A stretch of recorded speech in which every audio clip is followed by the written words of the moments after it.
She's nearly twice the size of India's current biggest warship. She has spent nearly a decade literally being turned inside out at this remote facility in northeastern Russia.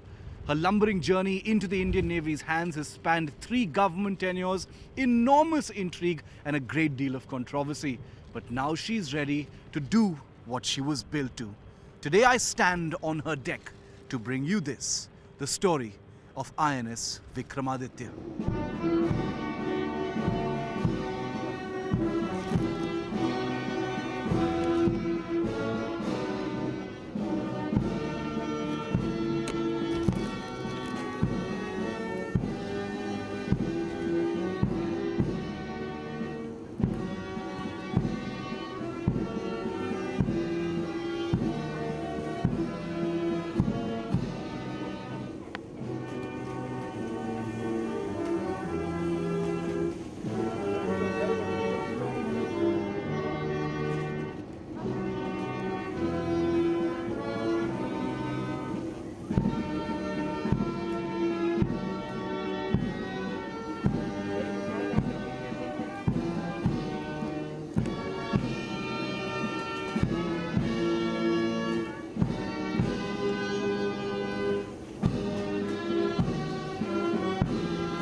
On a freezing, snow-blown November morning far from Indian shores, an old Russian relic became the Navy's newest born. As the national anthem wafted through the bitterly cold northern winds, the Vikramaditya's new identity flapped in the wind. In over half a century of modern seafaring, the Indian Navy hasn't operated anything a fraction as complex as the Vikramaditya. She dwarfs India's erstwhile flagship INS Virat and promises to allow an ambitious but hamstrung navy to venture farther and deeper into international waters than ever before. But along with its enormous bulk and the 1,600 personnel it will take to operate her on the high seas, the Vikramaditya comes with the big burden of history.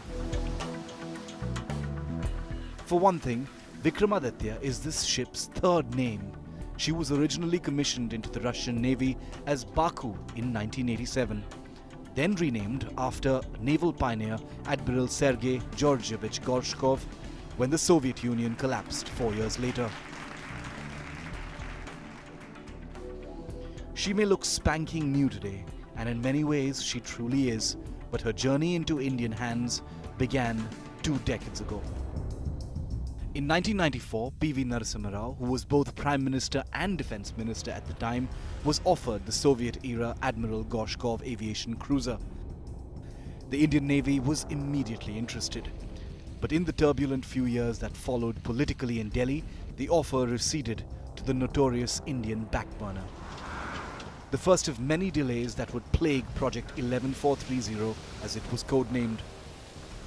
When the offer was back on the table, it was just before India went to war.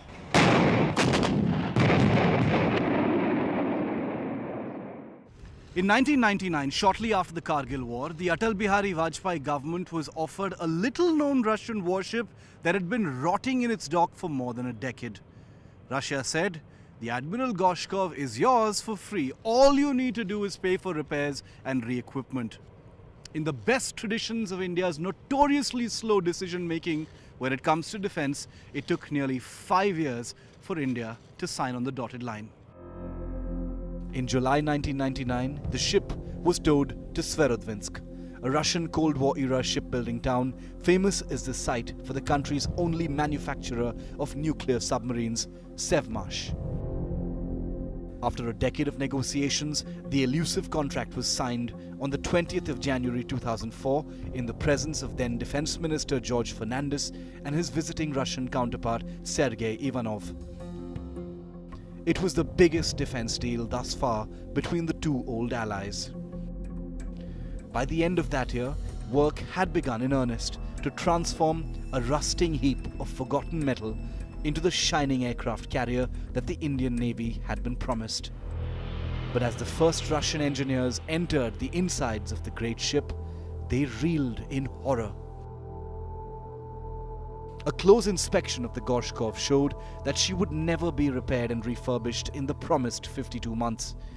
Russia, a veteran shipbuilder, and India, with its painstaking attention to detail, had managed to stunningly underestimate the scope of work involved. An aircraft carrier is so big, so enormously stable, that rough seas usually don't matter much to the crew on board. But the Gorshkov, which India had named Vikramaditya, happened to hit turbulence like it had perhaps never experienced before, and this before she had even left her dock. When work began on the Admiral Gorshkov, and remember the ship had been stagnating for nearly a decade, its insides had literally begun to rust and rot. This was no warship. It was a great heap of mostly useless metal. The numbers that began to jump out at the engineers made their heads spin. 2,300 kilometers of cables, 3,000 kilometers of pipes, modifications of 1,750 out of 2,500 compartments, 234 new hull sections fabricated from 2,500 tons of steel, thousands of motors, turbines and boilers had to be completely replaced, and this was just the beginning. The magnitude of the miscalculation gave the Indian Navy that terrible sinking feeling. The project was more colossal than it could have ever imagined. The old warship needed to be modified to cater for an all-new flight deck with arrestor wires, a full modification of its bulbous bow, huge aircraft lifts that would lead to a hangar for its fighter jets, brand new main boilers and diesel generators, the complete replacement of existing distilling plants, the fitment of reverse osmosis plants for clean water on board, and a fully new air conditioning and refrigeration plant. And this was before the Russian team could even think of giving the Gorshkov modern combat systems that would make it a true fighting ship. Realizing just how much the scope of work on the massive warship had actually been underestimated by both sides came as a terrible shock to the Indian Navy. The cost of the ship more than doubled to nearly $2.5 billion. More than the cost, it was the shattering delay of 5 years that seriously made things very hot for the Indian Navy. The incredibly over-optimistic time frame threw everything out of gear. Work on the Gorshkov ground nearly to a halt. A desperate Indian government, which had already begun paying for the program, knew that there was no backing out without inflicting irreversible damage to bilateral relations. Both sides sat down once again for a seemingly endless renegotiation of the original $947 million deal. Finally, in December 2009, over 5 years after the original deal was signed and a full year after the ship was originally to be delivered, India and Russia agreed on a fresh price, $2.34 billion, a painful cost escalation of more than 2.5 times. More importantly, India agreed to Russia's pledge that it would deliver the ship only in 2012, more than 4 years later than agreed upon in the original 2004 contract. Away from the windswept deck of the woefully incomplete ship, behind closed doors, the turbulence of negotiations between 2007 and 2009 very nearly sank the entire program. It is only now that we know how dangerously close things came to collapsing completely. The Indian Navy had no choice but to swallow hard and sail on. Its patience and resilience, fortunately, was rewarded.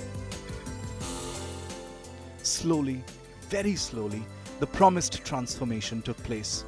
Piece by painful piece, the old Admiral Gorshkov shed its skin to gradually reveal a ship that was by all accounts impressive and formidable. With baby steps that spanned over 2 years, the Russian and Indian teams finally mustered the confidence to push the new behemoth out to sea on her own steam. At midday on the 10th of June 2012, after 17 years, the erstwhile Admiral Gorshkov, now officially designated Vikramaditya, sailed for the first time on her very own power. It was a rare psychological boost for a program that had spent years with shattered morale. Only the Indian Navy could truly appreciate what the emergence of the Vikramaditya really meant. With the retirement of INS Vikrant, India's first aircraft carrier in 1997, the Navy bade farewell to a decade of operations with 2 aircraft carriers, an ideal number in the Navy's warfighting doctrine, allowing it to deploy 1 aircraft carrier in the Arabian Sea and the other in the Bay of Bengal. The Vikramaditya's arrival heralds a return to that regime. After operating a single aircraft carrier for over 16 years, the Indian Navy is once again technically a 2-carrier force.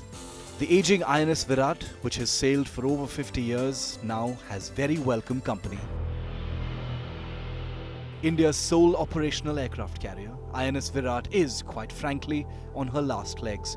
A veteran of the Falklands War in the South Atlantic, the Virat is an exceptional vessel. But with her embedded fleet of Sea Harrier jump jets no longer packing the punch they once used to, the Navy knows that the Virat is only a shadow of the formidable presence she once was.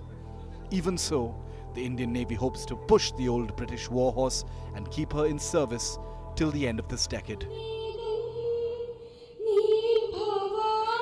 Or at least until India's first fully home-built aircraft carrier, the new generation Vikrant, is ready to join the Indian Navy.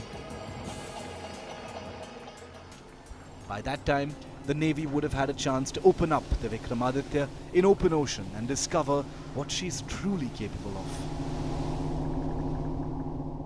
of. We will be fully ready to take the ship to our home ports and our home waters safely and successfully, and ensure that the ship reaches there, and our people who are waiting for the ship are happy to see the ship on our shores. Few know that the last 18 months before the Vikramaditya flew the Indian flag were nerve-wracking, stormy and replete with dangerous turmoil. When we return, we tell you the untold story of just what the Vikramaditya had to be put through to finally prove worthy of the Indian Navy. Enjoy these rare pictures of an earlier avatar of the Vikramaditya as we head into this very quick break. Join me on the other side as we continue this journey of the Navy's new most formidable weapon and tell you why she could be a game changer in the Indian Ocean.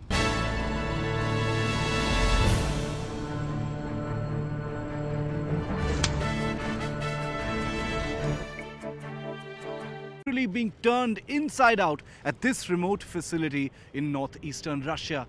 Her lumbering journey into the Indian Navy's hands has spanned 3 government tenures, enormous intrigue and a great deal of controversy. But now she's ready to do what she was built to. Today I stand on her deck to bring you this, the story of INS Vikramaditya.